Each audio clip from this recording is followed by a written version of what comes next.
Ayo, segera download Quran Tadabbur, tafsir dalam genggaman Anda.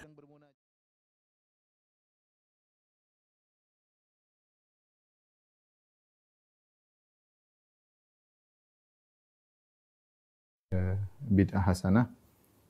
Apa yang dimaksud dengan bid'ah hasanah? Karena kita dapati sebagian ulama memang mengatakan ada bid'ah hasanah, ya. Seperti dinukil dari Imam Syafi'i rahimahullahu taala, beliau mengatakan al-bid'ah bid'atan, ya. Bid'ah madhmumah wa bid'ah mahmudah, ya. Bid'ah ada dua, bid'ah yang tercela dan bid'ah yang terpuji, ya. Apa maksud perkataan Imam Syafi'i tersebut? Ini yang perlu kita pelajari, ya. Yang kita dapatkan bahwasanya secara umum para ulama terbagi menjadi dua, ya. Sebagian mengatakan bid'ah tidak ada yang hasanah, semuanya sesat, ya. Yang sebagian ulama mengatakan bid'ah ada bid'ah yang hasanah. Nah, bagaimana kita mengkompromikan dua pendapat ulama tersebut? Insyaallah akan kita bahas pada kesempatan kali ini, ya. Taib,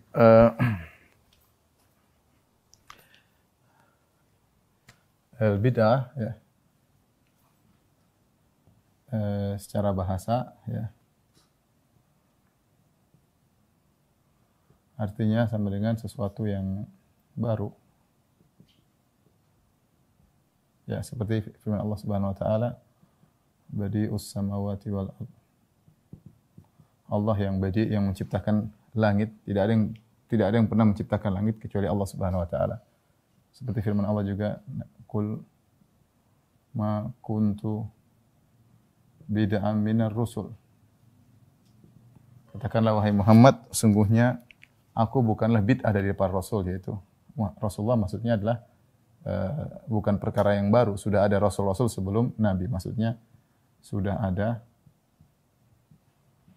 rasul-rasul sebelum Nabi sallallahu alaihi wasallam. Sehingga Nabi sallallahu alaihi wasallam bukanlah perkara yang baru. Makanya kata Allah, "Qul ma kuntu bid'an minar rusul." Katakanlah wahai Muhammad, aku ini bukan perkara yang baru, ya. Adapun secara syar'i, ya, secara istilah, maka di sini kita melihat ada dua metode ulama, ya, dua metode ulama. Ya. Metode yang pertama menganggap seluruh perkara agama, perkara yang berkaitan dengan agama,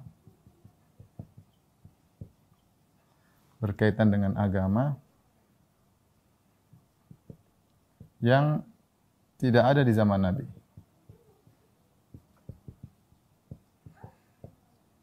Ya. Nabi sallallahu alaihi wasallam. Dan inilah definisinya dari An-Nawawi, Al-Izz bin Abdul Salam, ini Al-Izz bin Abdul Salam.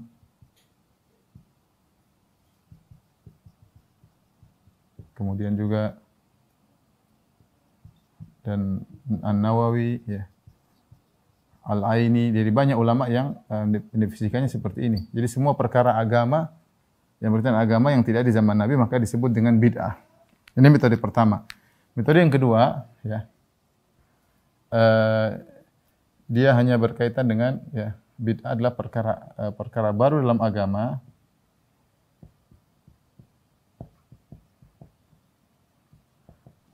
namun berkaitan dengan cara atau ritual tertentu, ya, yang jadi mirip dengan yang diada-adakan sehingga mirip dengan sunnah, dengan ritual sunnah. Di antara yang berpendapat seperti ini, seperti yang definisi yang disampaikan oleh Asy-Syatibi dalam I'tisam, ya. Asy-Syatibi Kemudian ini juga mirip dengan Ibn Taimiyah ya, dan banyak ulama ya, misalnya ya, dan lain-lain ya. Apa bedanya dua definisi ini? Kalau definisi yang pertama, dia mencakup seluruh perkara agama, ya, yang pokoknya ada perkaitan perkara agama yang tidak di zaman Nabi maka disebut bid'ah. Sehingga definisi seperti ini cenderung kepada seperti makna bahasa. Makna bahasa ya. Makanya Al-Izz bin Abdissalam diikuti oleh Nawawi dan yang lainnya sehingga mereka membagi bid'ah menjadi 5 ya.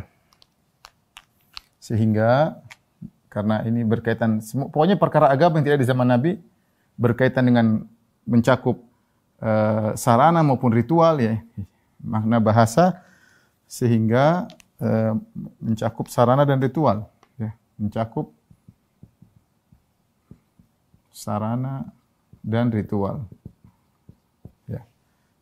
Sehingga mereka membagi bid'ah menjadi 5. Sehingga bid'ah dibagi menjadi 5. Sebagaimana disebutkan oleh Al-Izz bin Abdissalam dalam kitabnya Qawaidul Ahkam fi Masalihil Anam. Di antaranya misalnya bid'ah yang wajib.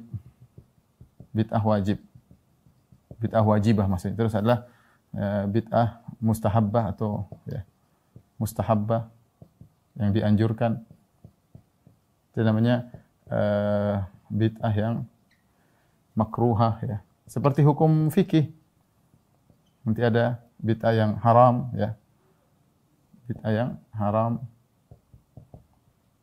Yang haram. Ada bid'ah yang mubah, Ya, bid'ah yang mubah. Nanti bid'ah yang wajib contohnya apa? Dia contohkan seperti belajar misalnya ilmu nahwu. Ilmu nahwu. Ilmu nahwu di zaman Nabi tidak ada karena tidak perlu belajar ilmu nahwu. Orang Arab sudah para sahabat semua jago bahasa Arab. Ilmu mustalah hadis enggak perlu. Di zaman Nabi enggak ada. Mustalah hadis. Kenapa tidak ada? Ya para sahabat langsung dengar dari Nabi, enggak perlu periksa sanad dong. Sahabat langsung sampai ke Nabi. Jadi enggak perlu belajar mustalah. Mustalah diperlukan zaman sekarang ketika tidak tahu perawinya ini bagaimana ketemu atau tidak, maka perlu belajar mustalah hadis. Ilmu jarh wa ta'dil. Al-jarh wa ta'dil. Ilmu tentang apa? Ilmu tentang kredibilitas perawi. Apakah dia thiqah, apakah dia dhaif, apakah dia kadzdzab, apakah dia matruk ya. Sehingga diketahui dia mudallis atau bukan, diketahui hadis ini bisa diterima atau tidak. Di zaman Nabi enggak perlu ini semua. Karena sahabat langsung dengar dari Nabi sallallahu alaihi wasallam. Nah, tapi di zaman setelah sahabat, setelah tabi'in, ilmu ini wajib. Ilmu ini apa? Wajib ya. Jarh wa ta'dil, kemudian mustalah hadis, misalnya ilmu nahwu ya. Kemudian bid'ah yang dianjurkan bid'ah mustahabbah contohnya misalnya beliau berikan bikin jembatan untuk kegiatan agama misalnya bikin pondok. Zaman Nabi enggak ada pondok. Nah, bikin pondok misalnya ya. Terus apa lagi ya? Misalnya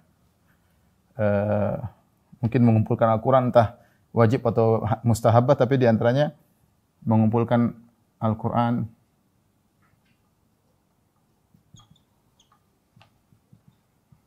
ya, dalam satu mushaf ya dikumpulkan ya. Misalnya memberi titik, memberi harokat atau titik-titik di Al-Qur'an. Ya, seperti itu. Nanti bid'ah makruh saya lupa contohnya. Bid'ah haram misalnya bid'ah akidah ya, bid'ah murji'ah misalnya, qadariyah ya. Dan lain-lainnya. Bid'ah yang mubah misalnya makanan-makanan yang model baru ya. Atau yang sehingga berkaitan dengan hal-hal kita bisa baca nanti dari Ali bin Abi Salam. Intinya saya ingin menyampaikan bahwasanya Ali bin Abi Salam ketika bagi bid'ah dia melihat perkara-perkara yang berkaitan dengan agama yang tidak di zaman Nabi tanpa memandang dia sarana atau ritual ya. Apa dalil mereka? Mereka berdalil dengan perkataan Umar bin Khattab radhiyallahu taala anhu ya. Dalilnya dalilnya perkataan Umar. Umar berkata tentang salat tarawih, nikmatil bid'atu hadhihi. Ya. Kata Umar bin Khattab, sebaik-baik bid'ah adalah ini, ya. Sebaik-baik bid'ah adalah salat tarawih. Inilah yang juga dijadikan oleh Imam Syafi'i rahimahullahu taala. Makanya Imam Syafi'i juga mengatakan bid'ah ada dua, bid'ah yang tercela dan bid'ah yang terpuji. Bid'ah yang terpuji Imam Syafi'i berdalil seperti dalam kitabnya Al-Baihaqi Manaqib Syafi'i, dia berdalil dengan perkataan Umar. Karena Umar berkata, nikmatil bid'atu hadhihi, sebaik-baik bid'ah adalah ini. Berarti adalah ada bid'ah yang baik, ada bid'ah yang buruk. Dari sinilah inilah dalil Imam Syafi'i membagi bid'ah menjadi dua.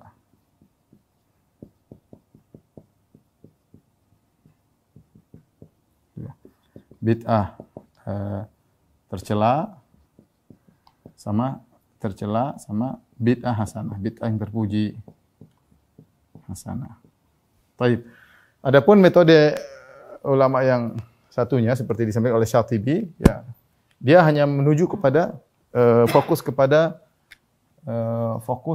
ritual, bukan sarana. Ya, bukan sarana. Sehingga mereka mengatakan kita kembali kepada hadis Nabi sallallahu alaihi wasallam, kullu bid'atin dhalalah, ya. Rasulullah berkata dalam banyak hadis, kullu bid'atin dhalalah, ya. Semua bid'ah sesat. Tidak ada pengecualian. Ini hadis Nabi sallallahu alaihi wasallam. Mereka menjaga lafal Nabi sallallahu alaihi wasallam. Baik, terus perkara-perkara yang ritual bagaimana? Lantas bagaimana sarana? Lantas bagaimana perkara sarana? Lantas bagaimana dengan perkara-perkara sarana? Yang tadi disebutkan, ya, contoh ilmu nahwu, seperti ilmu nahwu tadi, ilmu mustalah, kemudian jarh wa ta'dil, kemudian misalnya bikin pondok, contohnya mengumpulkan Al-Quran,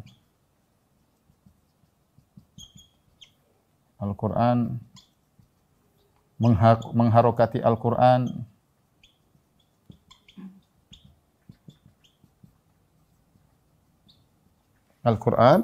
ini mereka juga mengatakan ini baik, mereka setuju ini semua perkara baik, ini semua perkara agama yang baik, perkara agama baru yang baik, tapi ini bukan bid'ah secara syariat,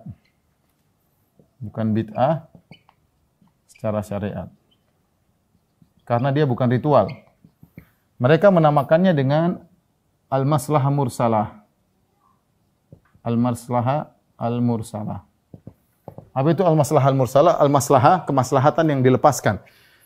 Artinya kemaslahatan dilepaskan. Maslahat ada 3 dalam syariat. Ada namanya maslahat yang mu'tabarah, itu kemaslahatan yang dianggap oleh syariat. Ada namanya maslahat yang mulghat, maslahat yang tidak dianggap oleh syariat, seperti bir ada maslahatnya bikin tenang, khamar misalnya, kemudian judi ada maslahatnya bisa kaya mendadak, tapi itu maslahat enggak dianggap. Dukun terkadang bisa menyembuhkan, ini maslahat yang tidak dianggap. Ada maslahat yang dianggap banyak, seperti dengan salat berjamaah, bisa berkumpul, bertemu. Ada maslahat yang tidak disinggung oleh syariat, tidak ditetapkan dan tidak ditolak. Namanya maslahat mursalah, maslahat yang dilepaskan. Dan di sini kita menilai ini apa tujuannya. Kalau tujuannya kebaikan, maka kita anggap baik, ya. Nah, ini semua ilmu nahwu, ilmu mustalah, jarh wa ta'dil, bikin pondok, ini bukan ritual, dia hanyalah sebagai sarana. Nah, bagi kelompok ulama sini menamakan ini dengan bid'ah hasanah, ya. Yang kelompok ini menamakannya adalah bid'ah hasanah. Sementara kelompok yang ini mengatakan namanya maslahat mursalah. Maslahat mursalah. Jadi ada perkara-perkara yang disepakati oleh kedua kumpulan ulama tersebut, hanya saja mereka berbeda dalam masalah penamaan. Sebagian menamakan bid'ah hasanah, sebagaimana Al-Iz bin Abdus Salam menamakan ini bid'ah yang wajib, ini bid'ah yang mustahabbah. Sementara Syatibi dan yang lainnya menamakan sebagai maslahah mursalah, tidak disebut dengan bid'ah ya. Baik. Jadi sebenarnya untuk sampai tahapan ini saja tidak ada permasalahan. Yang jadi permasalahan kita sebenarnya adalah suatu ritual yang benar-benar tidak ada di zaman Nabi sallallahu alaihi wasallam. Apakah dikatakan bid'ah hasanah atau tidak? Adapun yang seperti ini, maka sepakat, semua ulama sepakat. Cuma mereka membedakan nama. Satu menamakan bid'ah hasanah, satu menamakan maslahah mursalah. Kalau ditinjau dari dua metode ini, mana yang lebih kuat ya? Ini semuanya khilaf, namanya khilaf yang lafzi, khilaf tidak hakikat karena ternyata sama-sama sepakat kok boleh, cuma namanya dibedakan. Namun mana yang lebih tepat, kita namakan bid'ah hasanah atau kita namakan itu bukan masalah bid'ah, karena bid'ah itu adalah ritual, bukan mengenai sarana untuk menjalankan ritual tersebut. Jadi kalau di sini kan yang penting baca Qur'annya. Di antara metode kita untuk mudah baca Qur'an ya Al-Qur'annya diharokati. Zaman dulu enggak perlu karena mereka udah ngerti. Ya, yang penting kita bisa tahu bahasa Arab. Nah, kalau zaman dahulu tidak perlu ilmu. Nah, kita belajar ilmu nahwu untuk bahasa Arabnya. Ya, ini cuma sarana doang. Kita mengenal hadis sahih atau tidak, kita harus tahu ilmu mustalah, ilmu jarh wa ta'dil. Biar mudah belajar agama, kita bikin pondok. Di zaman Nabi enggak ada. Tapi itu semua berkaitan dengan sarana ya. Yang benar bahwasanya saya lebih condong pada pendapat ulama yang kedua, bahwa ini semua bukan bagian dari bid'ah karena dia bukan ritual. Oleh karenanya Imam Ibnu Hajar sendiri dalam Fathul Bari mengatakan bahwasanya seluruh bid'ah kalau dimaksudkan dalam makna syariat maka semuanya tercela. Ya, kalau bid'ah secara definisi syariat sebenarnya semuanya tercela dan itu diikuti juga oleh Ibnu Hajar Al-Haytami ya. Dia mengatakan seluruh bid'ah dalam syariat tercela ya. Seluruh bid'ah dalam syariat tercela. Adapun pembagian Al-Iz bin Abdus Salam, kemudian Nawawi dan yang lainnya, maka ini adalah bid'ah secara bahasa sebenarnya. Bid'ah secara bahasa cuma keterkaitannya dengan perkara-perkara agama yang baru ada di zaman setelah Nabi sallallahu alaihi wasallam. Sebenarnya ini bahasa ya. Kalau namanya bid'ah syariat semuanya tidak apa namanya? Semuanya tercela, semuanya tercela. Taib. Ini mukaddimah, setelah ini kita lanjut. Tolong dihapus. Jadi kita tahu ternyata masalah bid'ah ada perkara yang sama-sama disepakati dari dua kelompok ulama, yaitu berkaitan dengan sarana ya. Makanya kalau gitu mikrofon bid'ah dong, itu sarana. Kita nggak bahas itu. Pesawat naik haji pakai pesawat. Ya, zaman Nabi nggak ada, tapi itu bukan ritual, itu hanyalah sarana untuk kita bisa naik haji. Mobil bid'ah dong, gimana ya? Ini bukan bid'ah secara syariat, itu bid'ah secara bahasa. Mobil, mikrofon, HP, kamera sekarang, YouTube, Facebook, ini semua nggak ada di zaman Nabi sallallahu alaihi wasallam. Zoom, ya ini semua adalah sarana untuk kita. Tapi ngajinya itu yang ibadah, itulah ritual ngajinya. Adapun sarana itu tidak kita bahas. Itu kembali kepada masing-masing, itu perkara duniawi, ya itu adalah bid'ah, dia bid'ah tapi secara bahasa, bukan bicara bid'ah secara syariat. Karena bid'ah secara syariat yang benar adalah suatu thariqah mukhtara'ah fid din, ya. Yuqsadu bisulukiha al-mubalaghah fil ibadah fi ta'abbud. Yaitu ada suatu metode atau cara yang ditempuh, yang diada-adakan, tidak di zaman Nabi, dimaksudkan untuk menjalaninya agar bisa beribadah kepada Allah dengan lebih sungguh-sungguh, ya. Dan atau dia mudahiyah, dia mirip dengan sunnah Nabi sallallahu alaihi wasallam. Itu yang kita bahas sebenarnya ya. Itu yang kita bahas. Itulah bid'ah yang dimaksudkan dalam hadis-hadis Nabi sallallahu alaihi wasallam. Seperti yang saya katakan tadi, yang ini dirojikan oleh Ibnu Hajar. Ibnu Hajar mengatakan seluruh bid'ah dalam syariat maka dia tercela, semuanya tercela.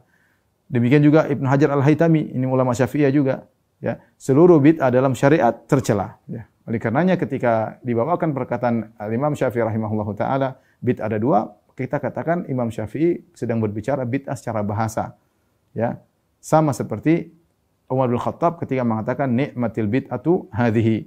Itu juga Umar bin Khattab sedang berbicara bid'ah secara bahasa. Karena bid'ah secara syariat semuanya tercela. Semuanya tercela. Taib.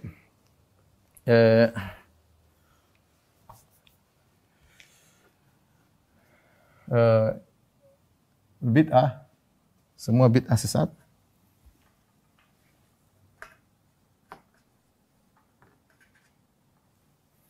Atau pembahasan-pembahasannya.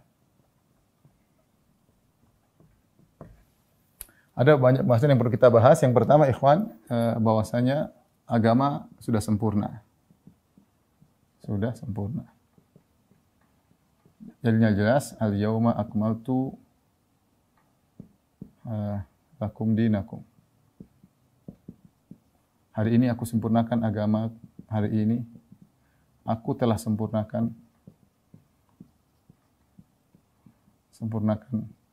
agama kalian. Ya, semuanya sudah dijelaskan. Oleh karenanya ada seorang Yahudi atau musyrik datang kepada Salman dan mengatakan, "Allamakum nabiyyukum kulla syai'in hatta al-qira'ah." Nabimu ngajarin segala sesuatu sampai masalah buang hajat. Kata Salman, "Ajal, benar. Semuanya telah diajarkan ya oleh Nabi sallallahu alaihi wasallam. Semuanya diajarkan. Agama sudah sempurna, tidak perlu ada tambahan, tidak perlu ada tambahan." Kemudian yang perlu kita yakini juga bahwasanya Nabi telah menyampaikan semuanya.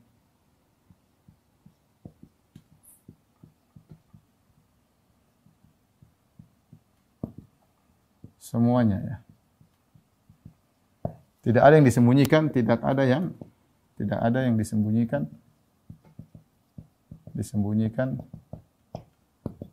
jika berkaitan dengan syariat. Dengan syariat yang mendekatkan kepada Allah, mengantarkan ke surga. Ya. Ada terkadang Nabi menyembunyikan suatu masalah pribadi, bukan berkaitan dengan syariat yang bisa mengantarkan kepada surga. Tapi semua yang mengantarkan kepada surga, illa qad buyyina lakum, semua telah dijelaskan. Tidak ada satu perkara pun yang mengantarkan kepada surga kecuali Nabi jelaskan, dan tidak ada satu perkara yang menjauhkan dari neraka kecuali sudah Nabi peringatkan. Jadi karena agama sudah sempurna. Terus hal yang perlu kita ingat juga bahwasanya berikutnya bahwasanya niat baik saja tidak cukup.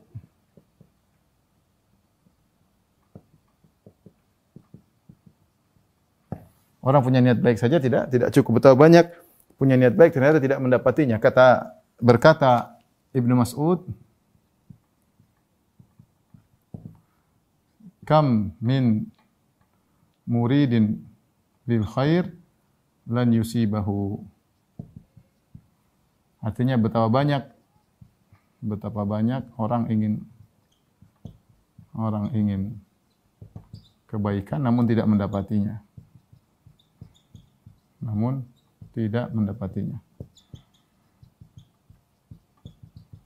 Harus ada aturannya ya. Dan dalil akan hal ini banyak.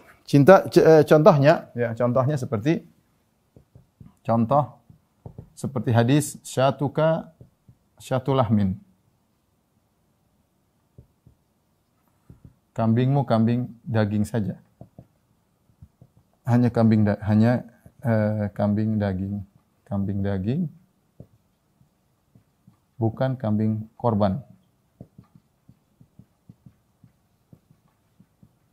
Jadi ada seorang sahabat, dia berniat dia menyembelih kambing sebelum sholat Id. Kita tahu namanya menyembelih kambing harus setelah sholat Id. Ya, tapi dia menyembelih kambing sebelum sholat Id. Ditanya sama Nabi, kenapa? Dia niatnya baik. Dia mengatakan, saya ingin kambingku yang pertama disembelih. Hatta ut'ima jirani wa ahla baiti, ya, agar saya segera bisa memberikan makanan kepada. Niatnya baik, begitu nyembelih sebelum sholat, begitu habis sholat sudah bisa disantap. Niatnya baik, tapi Nabi mengatakan syatuka syatulahmin. Kambingmu kambing biasa, bukan kambing korban, karena kamu menyelisihi sunnah Nabi sallallahu alaihi wasallam. Kemudian juga contohnya tentang 3 orang yang semangat ibadah. Ya. Ada 3 orang datang kepada istri Nabi SAW bertanya tentang ibadah Nabi. Kemudian dikabarkan Nabi sholatnya begini. Ka'annahum taqaluha. Menurut mereka, Nabi tidak terlalu banyak ibadahnya. Ya, sementara Nabi kan sudah dijamin masuk surga. Kalau kita belum terjamin. Kalau gitu kita harus lebih banyak ibadah daripada Nabi. Ya, logika mereka main. Kalau Nabi yang sudah dijamin masuk surga ibadahnya segitu, kita yang banyak dosa harus lebih banyak daripada Nabi. Akhirnya 3 orang ini semangat. Satu mengatakan, ini sa'asum wala uftir. Saya akan puasa setiap hari dan aku tidak akan berbuka. Yang satu mengatakan, aqumul lail wala anam. Saya akan salat malam semalam suntuk dan aku tidak tidur. Yang satu mengatakan, sa'atazilun nisa. Aku akan tinggalkan wanita seluruhnya. Saya tidak mau nikah. Nikah bikin masalah, bikin ganggu, kita enggak bisa ibadah. Akhirnya Nabi dengar. Jadi mereka punya ide bagus nih. Niatnya bagus, idenya bagus agar bisa ibadah sebanyak-banyaknya. Apakah Nabi mengatakan, "Oh, kamu yang bilang ini, semangat, ayo semangat." Enggak. Kamu yang tidak mau nikah karena mau beribadah, ayo semangat. Nabi tidak begitu. Nabi tegur satu-satu, Nabi bantah satu-satu. Siapa tadi yang bilang begini-begini? Fa inni akhsyakum lillah wa atqakum. Aku lebih bertakwa kepada Allah daripada kalian, aku lebih takut kepada Allah daripada kalian. Tapi aku salat malam, aku tidur. Aku puasa, aku berbuka dan aku menikahi para wanita. Faman raghiba an sunnati falaysa minni. Barang saya benci dengan sunnahku bukan dari golongan. Ini contoh Nabi bahwa ini 3 orang niatnya baik tapi Nabi tidak terima. Ya. Nabi tidak terima, tidak sesuai dengan sunnah Nabi sallallahu alaihi wasallam. Idenya bagus tapi tidak terima. Sama ini juga pertama idenya bagus. Berikutnya contoh perkataan Anas para sahabat tidak berdiri jika Nabi lewat. Sallallahu alaihi wasallam. Kata Anas bin Malik, "Maka ana ahadun ahabba ilaihi min Rasulullah sallallahu alaihi wasallam wa kanu idza ra'ahu lam yaqumu lima ya'lamuna min karahatihi lidzalik." Adalah para sahabat tidak ada yang paling mereka cintai seperti Nabi sallallahu alaihi wasallam. Tetapi kalau Nabi datang mereka tidak berdiri, suruh Nabi lewat gitu enggak. Ya. Kenapa? Mereka tahu Nabi tidak suka. Ide mereka ada. Idenya bagus, kalau kita berdiri kan Nabi senang. Nabi senang, tapi mereka timbang ide mereka tersebut dengan hadis Nabi. Ternyata Nabi tidak suka, maka mereka tidak berdiri menyambut Nabi SAW dan itu ide yang bagus tapi ternyata tidak sesuai dengan sunnah. Kemudian yang sangat jelas adalah kisah Ibnu Mas'ud dalam riwayat Darimi. Kisah Ibnu Mas'ud radhiyallahu anhu bersama orang-orang yang berzikir berjamaah. Yang berzikir berjamaah. Ketika dia datang ke masjid, tahu-tahu ada orang-orang sedang berzikir, satu orang memimpin. Halilu mi'ah, ayo bertahlil 100 kali. La ilaha illallah, la ilaha illallah rame. Terus kabbiru mi'ah, bertakbir 100 kali. Allahu akbar, Allahu akbar, Allahu akbar. Ibnu Mas'ud tegur. Ya. Kata Ibnu Mas'ud, "Uddu sayyi'atikum." Daripada kalian begini, mending kalian hitung dosa-dosa kalian. Kalau kalian dosa-dosa kalian dapat pahala ya. Adapun cara begini, laqad fuktum ashaban Nabi sallallahu alaihi wasallam au iftatahtum babad dhalalah. Kalian begini sudah mengungguli para sahabat atau kalian telah membuka pintu kesesatan. Ya, cuma 2. Sahabat tidak ada yang seperti ini seperti kalian. Ketika kalian bikin model ibadah seperti ini, laqad fuktum ashaban Nabi sallallahu alaihi wasallam, kalian telah mengungguli para sahabat Nabi sallallahu alaihi wasallam atau kalian telah membuka pintu kesesatan. Nabi Ibnu Mas'ud sahabat senior tegur. Kata mereka, "Ya Abu Abdurrahman, ma nuridu illa khairan." Wahai Abu Abdurrahman wa Ibnu Mas'ud, kami begini ingin kebaikan ya, daripada ngobrol, daripada bengong, mending kita zikir rame-rame. Kalau sendiri mungkin ngantuk, rame-rame kita semangat. Ibnu Mas'ud mengatakan kaidahnya, kam min muridin lil khair lan yusibahu. Betapa banyak orang ingin kebaikan tidak mendapatkannya. Ya. Berarti niat baik saja tidak cukup. Niat baik saja tidak cukup ya. Demikian juga seperti praktek Ibnu Umar ya. Ibnu Umar ya. Praktek Ibnu Umar.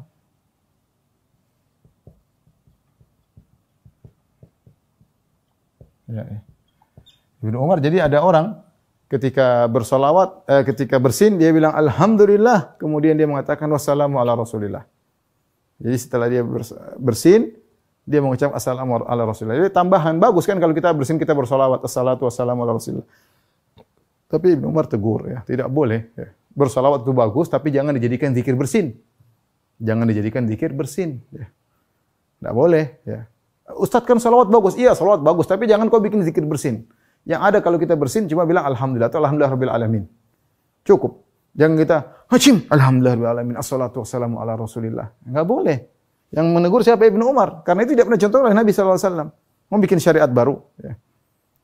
Tapi bagaimana kalau ada orang bersin hacim alhamdulillahil alamin arrahmanir rahim maliki yaumiddin iyyaka na'budu wa iyyaka nasta'in ihdinas siratal mustaqim. Kita enggak boleh. Ini Al-Fatihah kan enggak boleh. Enggak boleh baca Al-Fatihah. Bukannya tidak boleh, boleh, tapi jangan kau jadikan zikir rangkaian apa? Bersin. Ya. Baik. Niat baik saja tidak cukup.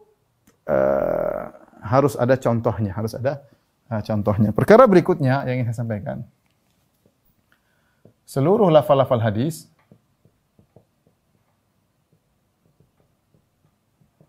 yang sahih tidak ada bid'ah hasanah. Ini tidak ada bid'ah hasanah. Di antaranya seperti hadis Jabir bin Abdullah, hadis Jabir ya. Di antara hadis kullu bid'atin dhalalah. Setiap bid'ah kullu itu seluruh bid'ah sesat. Wa kullu bid'atin dhalalah wa kullu dhalalatin finnar. Setiap bid'ah sesat, setiap sesat di neraka. Setiap bid'ah adalah sesat, wa kullu dhalalatin finnar, setiap kesesatan di neraka jahanam. Dalam riwayat wa kullu dhalalatin finnar. Setiap kesesatan di neraka. Ya. Satunya lagi hadis Irbad bin Sariyah. Ini hadis Jabir. Yang kedua hadis Irbad Jariyah, kata Nabi sallallahu alaihi wasallam, fa innahu may ya'ish minkum fasayara ikhtilafan katsira. Ya. Fa 'alaikum bi sunnati wa sunnati khulafa'i rasyidin wa iyyakum wa muhdatsatil umur. Wa iyyakum wa muhdatsatil umur. Ya. Fa inna kulla muhdatsatin bid'ah wa kulla bid'atin dhalalah. Ini tadi hadis Jabir. Ini hadis Irbad bin Sariyah. Kemudian juga dalam hadis yang lain kata Nabi sallallahu alaihi wasallam, likulli amalin syirrah wa fatrah. Wa man kanat fatratuhu ila al-bid'ah faqad dhalla. Wa man kanat fatratuhu ila sunnah faqad ihtada. Kata Nabi, setiap amalan itu ada semangat dan ada malasnya. Barang siapa yang di masa futur kepada bid'ah, maka dia telah sesat. Barang siapa yang futurnya kepada sunnah, maka dia telah dapat hidayah. Di sini Nabi cuma membandingkan antara bid'ah dan sunnah. Bid'ah lawan sunnah. Ya, kalau bid'ah hasanah berarti bukan lawannya sunnah. Bid'ah ya lawannya sunnah. Tidak ada lafal bid'ah hasanah sama sekali. Apalagi hadis Jabir ini, Nabi selalu berkhutbah.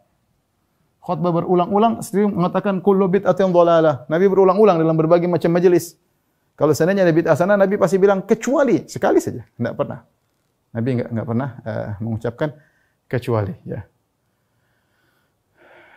Kemudian Nabi juga berkata dalam riwayat yang lain, wa syarrul umuri muhdatsatuha. Wa syarrul umuri muhdatsatuha.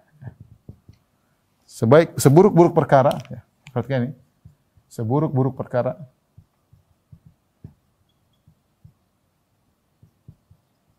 Adalah perkara baru dalam agama, yang baru dalam agama.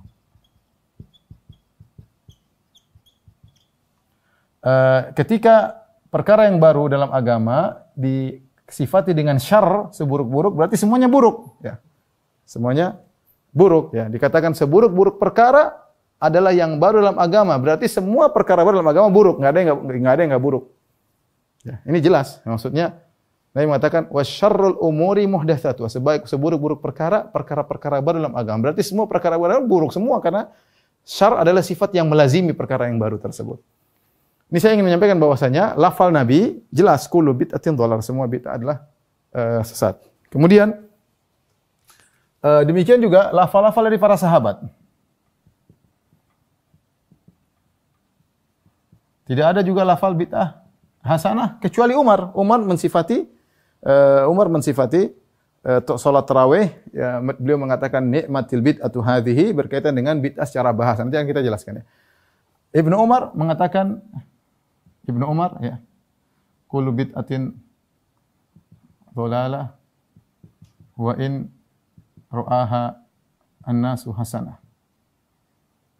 Kata Ibnu Umar, Semua bid'ah buruk meskipun orang mandangnya baik.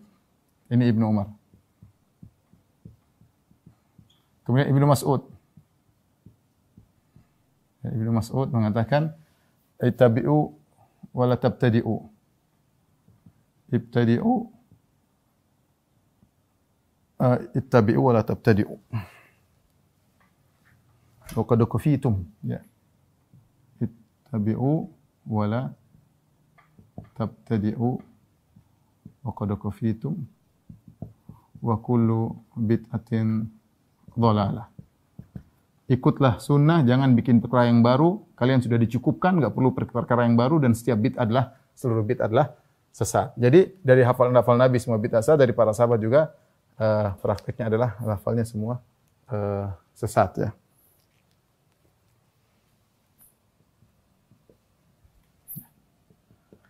Taib, ini menguatkan pendapat bahwasanya seluruh bid'ah dalam masalah agama adalah sesat. Adapun yang dibahasa berkaitan dengan bikin jembatan kayak pondok kayak itu bukan bid'ah secara syariat. Dia adalah bid'ah secara bahasa. Adapun secara syariat maka tidak ada sama sekali pengecualian. Semua datang dalam kondisi mutlak, bahkan dengan lafal umum yang paling kuat, seluruh. Seandainya ada bid'ah sana, maka Nabi akan buka pintu sedikit pun. Akan Nabi buka pintu meskipun sedikit. Tapi Nabi tidak buka sama sekali. Menunjukkan bahwasanya seluruh bid'ah adalah sesat. Tolong dihapus. Taib, kita akan bahas tentang macam-macam bid'ah hasanah ya.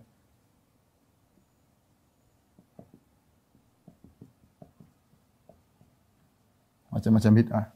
Semua bid'ah, ingat ya, semua pelaku bid'ah pasti menganggap bid'ah hasanah. Enggak ada pelaku bid'ah mengatakan bid'ah sesat. Semua pelaku bid'ah menganggap bid'ah hasanah.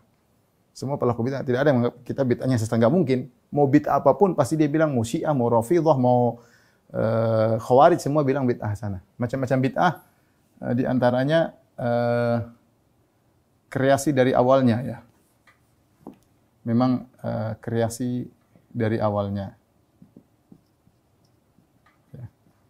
Dari asalnya, bukan dari asalnya. Bukan bid'ah idhofiyah, tapi kreasi dari asalnya. Ya. Contohnya misalnya apa? Orang bilang ada tadi, sholat misalnya, sholat birrul walidain. Ya. Ini nggak tahu apa, saya juga nggak tahu ini apa. Ya. Orang namakan sholat birrul walidain. Ya. Ini sama sekali kreasi baru, benar-benar tidak ada asalnya, kemudian dibuat-buat. Ya. Contohnya misalnya, sholat Raghaib dikatakan bid'ah oleh Nawawi, dikatakan bid'ah oleh Ali bin Abdissalam, yaitu salat 12 rakaat antara maghrib dan isya di malam Jumat pertama di bulan Rajab.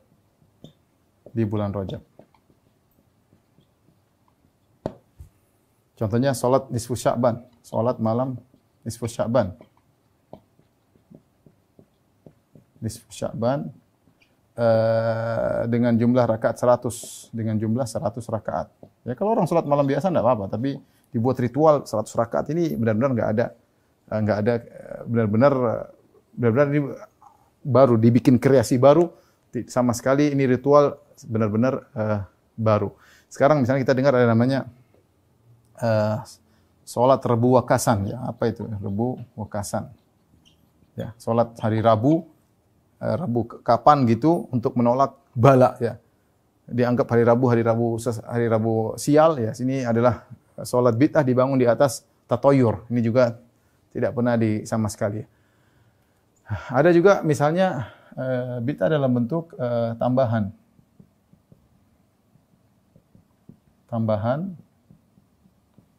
kepada yang syar'i. Ya, misalnya azannya Syiah. Asyhadu alla ilaha illallah, asyhadu anna Muhammadan wa asyhadu anna Aliyan waliyullah. Dan aku bersaksi bahwasanya Ali adalah wali Allah. Ini azannya Syiah. Atau azan yang baru-baru muncul, azan baru Indonesia. Hayya 'alal jihad ya. Ini juga tambahan baru dalam azan ya. Ini azan disyariatkan. Tapi ditambah dalam azan tersebut hayya 'alal jihad ya. Ini dari mana ya? Ayo menuju kepada jihad. Ini contohnya sudah ada ibadahnya tapi ditambah-tambahkan ya. Ditambah-tambahkan. Ini terkadang juga ada yang dirubah ya, dirubah atau dimodif ya. Dirubah aturannya. Seperti khutbah Id baru sholat. Ini contoh, masalahnya dirubah. Khutbah Id harusnya sholat dulu baru khutbah, tapi mereka rubah khutbah dulu baru sholat Id. Ini ada pengurangan ya, pengurangan seperti ya. Ya, seperti menjadikan lafal zikir ya. Allah Allah saja, Allah terus diulang-ulang, atau lebih par lagi zikir hu ya, hu.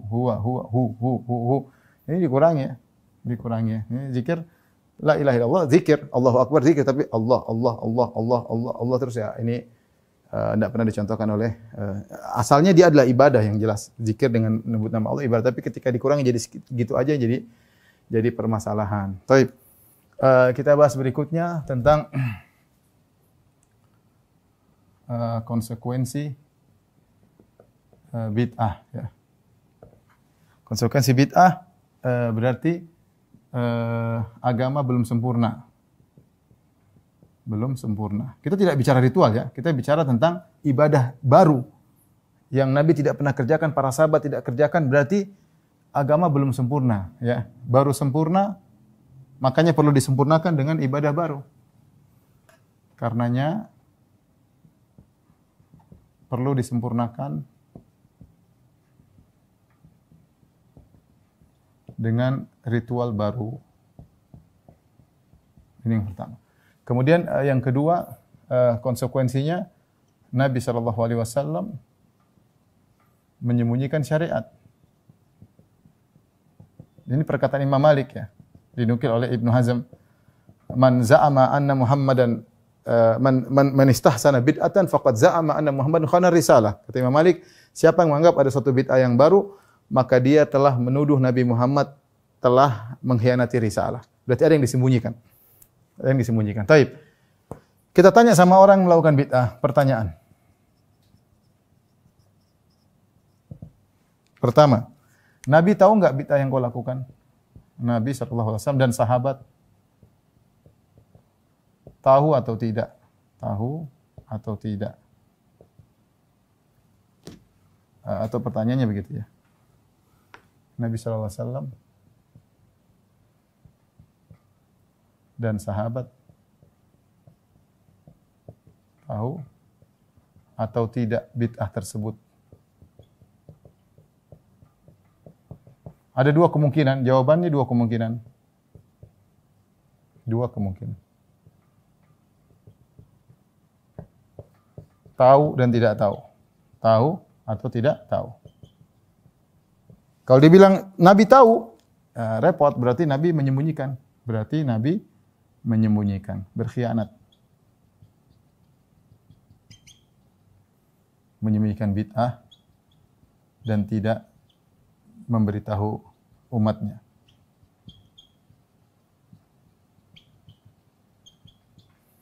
Kalau Nabi tidak tahu, berarti Anda lebih tahu daripada Nabi.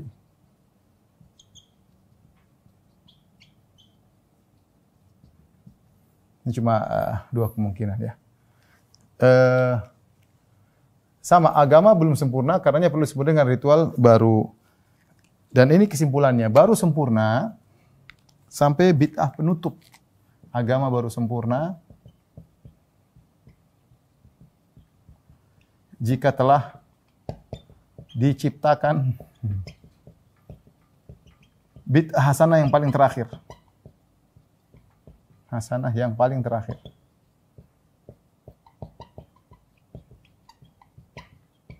Ya, karena sudah sempurna belum? Masih ada agama yang masih ada, tunggu sampai bid'ah terakhir itu baru agama sempurna. Selama belum muncul bid'ah terakhir, agama belum sempurna. Akan ada lagi bid'ah akidah, bid'ah amaliyah, macam-macamnya.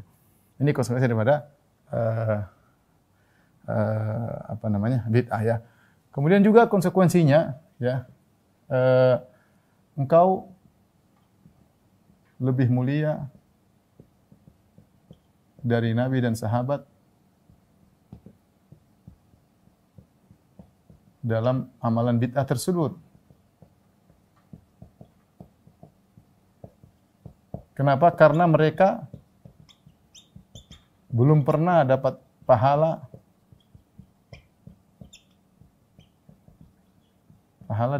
dengan cara ibadah bid'ahmu.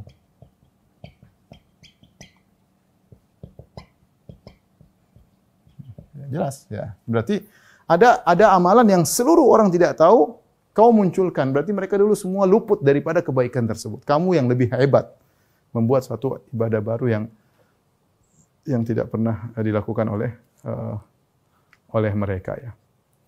Kemudian juga kita bilang tadi konsekuensi bid'ah, tidak ada bid'ah sayyi'ah kalau begitu. Tidak ada bid'ah yang buruk. Karena semua pelaku bid'ah pasti menganggap bid'ahnya baik. Bid'ahnya hasanah. Coba ya. Kalau kita mau bantah orang Syiah misalnya. Orang Syiah bikin bid'ah ritual mukul-mukul badan 10 Asyura. Itu enggak boleh, mungkar. Kenapa mungkar? Kenapa kau pukul darah? Saya kan ingin merasakan bagaimana pedihnya Husain ketika ditikam. Ya repot. Akhirnya kan bid'ah hasanah relatif ya. Karena bid'ah hasanah ini relatif. Menurut kamu baik, menurut dia tidak baik. Menurut dia baik, menurut kamu tidak baik ya. Kalau begitu konsekuensinya tidak ada bid'ah dhalalah, semua bid'ah hasanah. Ya. Karena kamu tidak bisa kamu jadi standarisasi. Ya. Menurut dia baik, menurut kamu enggak baik. Menurut kamu baik, menurut dia enggak baik. Ya kalau gitu gimana? Mau ikut patokan siapa? Ya. Karena semua boleh kreasi. Boleh kreasi. Ini konsekuensi daripada bid'ah ya. Sehingga tidak ada namanya bid'ah hasanah. Karena tidak ada bid'ah sayyi'ah karena semua bid'ah pasti dianggap baik oleh pelakunya ya. Ini di antara konsekuensi kalau seorang melakukan bid'ah ya. Mudah-mudahan bisa dipahami. Taib, mungkin habis ini kita bahas tentang syubhat ya. Enggak ada waktu.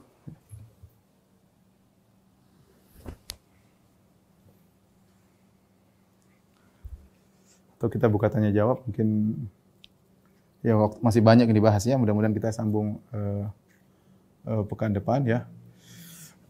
Cuma saya ingin sampaikan satu lagi ya. Kita akan bahas kalaupun itu bid'ah hasanah, ini apa definisi bid'ah hasanah? Ini paling penting ya. Kalau ada bid'ah hasanah, apa definisi hasanah tersebut? Ya. Ingat, ini berkaitan dengan ritual. Kita tidak bicara sarana, kita bicara berkaitan dengan ritual. Ya. Hasanah ini maksudnya apa? Ya. Sekarang saya ajak kawan-kawan berpikir. Ya. Misalnya saya mau bikin kreasi, kita kumandangkan azan setiap sholat tarawih. Azan khusus, katanya sholat tarawih malam deh, kita sholat tarawih jam 1. Boleh nggak kita azan? Agar orang bangun. Azan manfaatnya banyak. Mengagungkan Allah. Yang kedua, bangunkan orang. Orang bisa berkumpul. Bikin azan, bikin qomat. Terus gimana? Kalau coba, menurut saya baik. Menurut kamu gimana? Kalau kamu bilang nggak baik, kenapa nggak baiknya di mana? Kalau menurut saya baik. Saya mau bikin bid'ah azan nih. Azan, sholat malam pakai azan dan iqamat. Menurut saya baik. Baiknya apa? Pertama, mengagungkan Allah. Azan kan disukai. Ya, orang mau azan pahalanya banyak. Yang kedua, bangunkan orang. Ya, orang tidur bisa bangun, terjaga. Daripada teriak-teriak, bangun, mending azan. Ya, dapat pahala. Taib, kira-kira boleh nggak?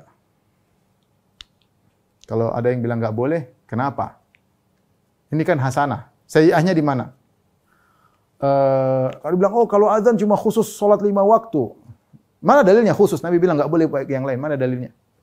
Kapan Nabi pernah bilang azan hanya sholat 5 waktu? Selain sholat 5 waktu nggak boleh azan? Mana dalilnya? Bukankah ada dalil diperselisihkan oleh para ulama, orang lahir diazankan, diperselisihkan oleh para ulama hadisnya, sehingga para salaf ada yang membolehkan, ada yang tidak? Terus gimana? Kita nggak bisa jawab. Jawaban kita paling banter, tidak boleh. Kenapa? Karena Nabi dan sahabat tidak pernah melakukannya. Selesai. Sudah selesai. Tapi saya punya ide. Bagaimana kalau kita mau masuk masjid, kita baca doa supaya setan tidak mengganggu, kita baca Qul a'udzu birabbin nas 3 kali atau 7 kali, 7 kali. Sebelum di pintu masjid kita baca Qul a'udzu birabbin nas malikin nas ilahin nas min syarril waswasil khannas alladzi yuwaswisu fi suduril jinnati wan nas. 1, 2, 3, 4, 5, 6, 7. Kira-kira boleh enggak?